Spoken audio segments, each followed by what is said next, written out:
and let us all do we can to build a better future. So, folks, DSA. Now, Daniel's here in the live stream chat. No, he's there behind the boards, but I think he'll agree with me on this one. And Jerry, I think I've told you this story too. DSA and Justice Democrats, they're weak. All right, there we go. Just want to throw that out there. Why? Because they're not holding the squad accountable for their failure, especially when it came down to helping out the railroad workers, the unions, anyone that was calling for a strike. We've seen the squad fail numerous times when it came time to really step up. Not only was it forced to vote, March for Medicare for All, the 3-day General Strike Summit meeting, fight for $15, and so much more. And obviously, institutions, organizations like DSA and Justice Democrats, they've obviously tied their cart to the squad and the progressives in Washington, D.C. Now, when we were getting started with Heartlands Media, especially in 2018 when we were doing a lot of field reporting, we covered the Democratic Socialists of America convention at UIC. And this is just my perspective, just my point of view. It was like pulling teeth. Daniel was the cameraman. Obviously, I had to go out there and interview people. Honestly, you're trying to get your message out there. Independent media is the only one giving you any kind of, respect and time of days for you to get your voice out there, what you guys are fighting for.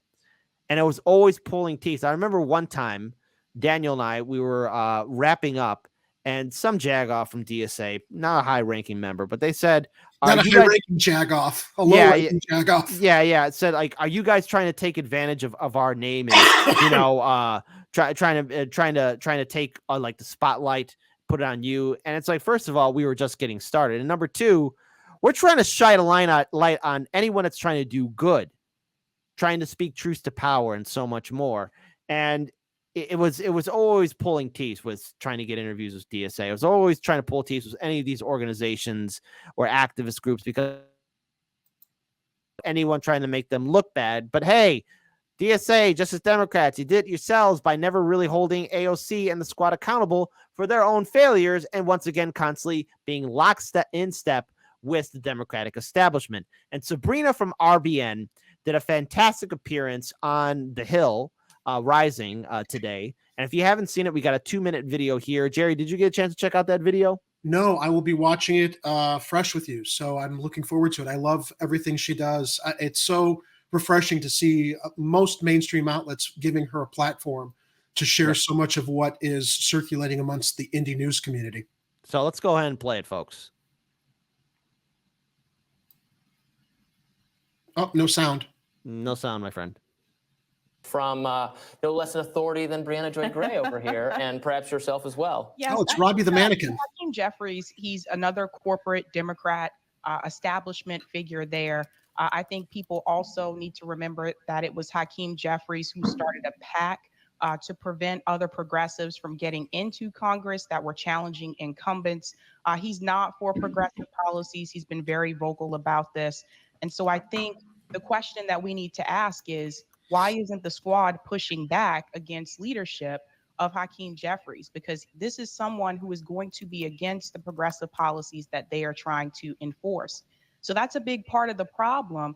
And I think that this brings to a larger question here about whether or not the squad is actually doing what they're supposed to do in reference to that Justice Democrat strategy. And they're not. And so for me, like, I talk about this often about how they're not doing a hostile takeover of the Democratic Party, how they basically just align themselves with corporate Democrats like Hakeem Jeffries. And so I think, you know, I'm someone that's on the bottom of the totem pole. I think they're going to need to hear this message from some of the organizations that they're a part of. Where is DSA when it comes to the squad? Because recently they issued a statement saying that they are not happy with the decisions that AOC and Cori Bush has made in reference to the railroad workers and preventing them to go on strike. So what it's going to take in order to hold them accountable, you're going to need organizations like DSA to push back on them. And if the squad members are not following the principles of DSA, then I call on DSA leadership to remove them from that organization. But I don't think that's likely to happen. So Sabrina, you bring up a good point. For those who aren't aware, many of these squad members were sought out and nominated and supported in their runs by organizations like Justice Democrats, who very explicitly had a plan to kind of create a Tea Party of the left, if you will, and really get people into office who had a more adversarial style of politics, people who were willing to call out establishment figures from Joe Biden, Hakeem Jeffries on down, and really draw a contrast between what they felt like was a real, genuine progressive movement that wasn't being reflected in the elected officials and the elected officials that are currently in place. And people, including former leadership of Justice Democrats, have criticized squad members for not actually taking that stance. Okay, so let's unpack this here. Personally, DSA, just from my analysis, myself covering this, Daniel, you could add in your 2 cents in here too, man. Just type in the message and I'll just get your thoughts on it. There were numerous times that DSA and Justice Democrats could have theoretically used their power to hold AOC and the squad accountable and maybe actually get some concessions out of the corporate Democrats. They could have. They chose not to. Now, why is it that? Why is that?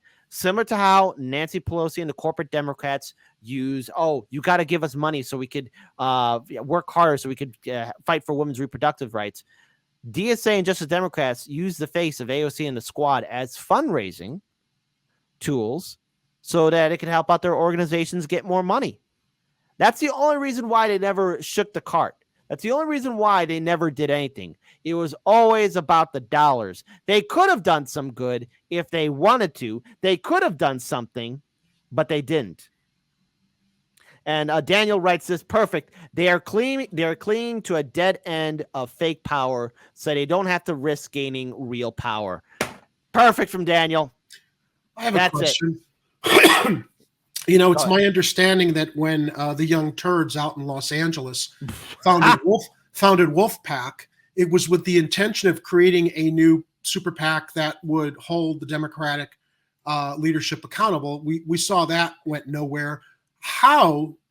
I guess my question is how and who do we turn to figure out who actually has the wherewithal to form this type of a PAC, this type of an organization that does not allow itself to become corrupted and become co-opted and just become another cog in the machine of what neoliberal democratic leadership wants, as ineffective as they are here.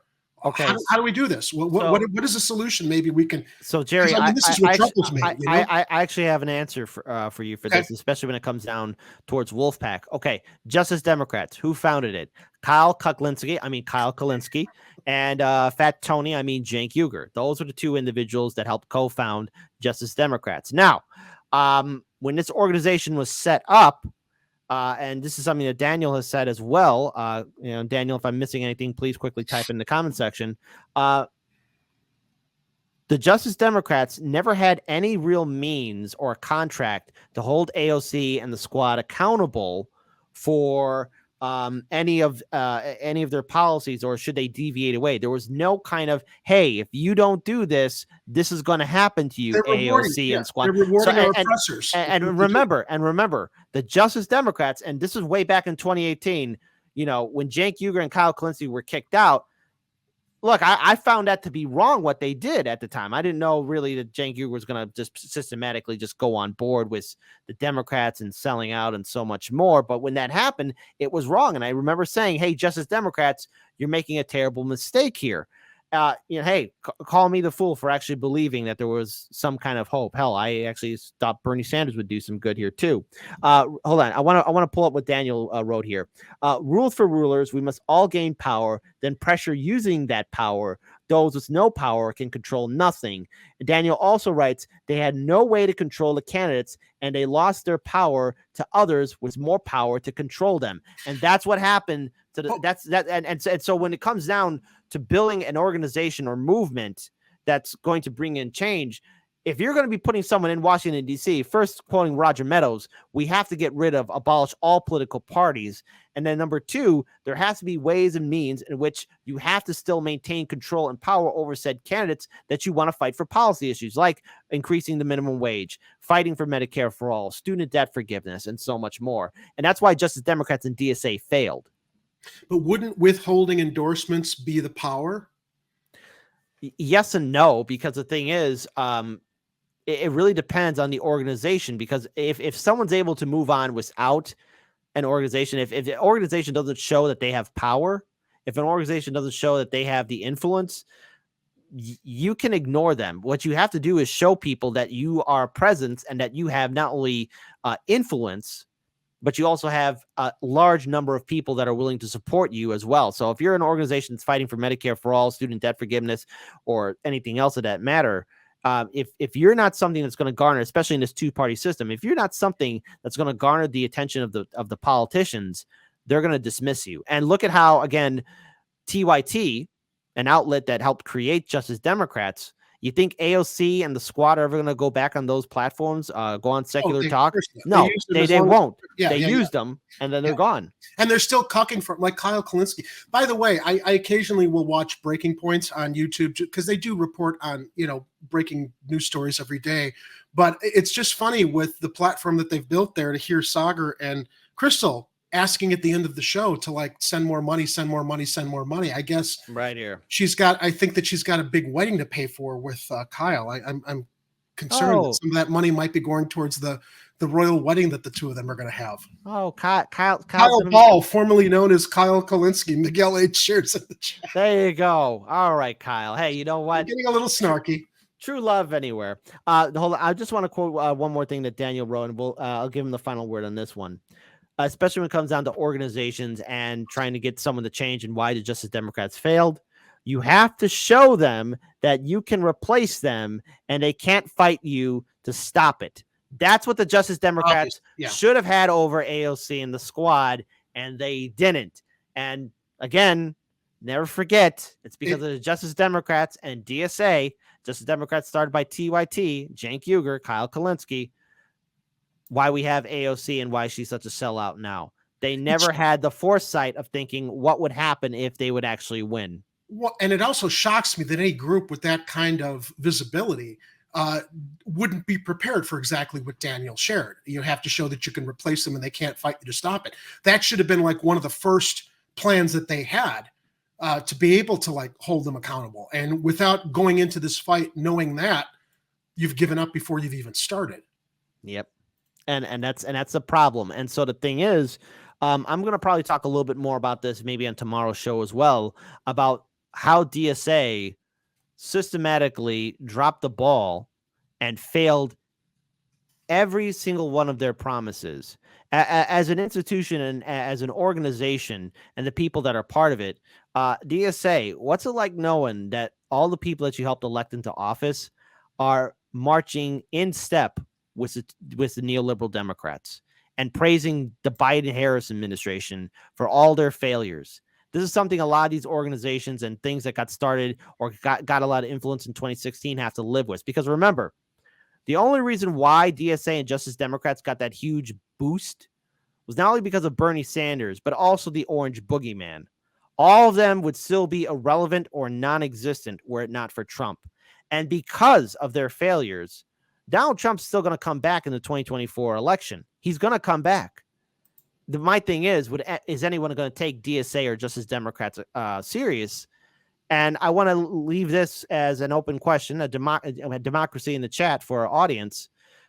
Type 3 if you think people are going to respect and trust DSA and Justice Democrats in the 2024 election.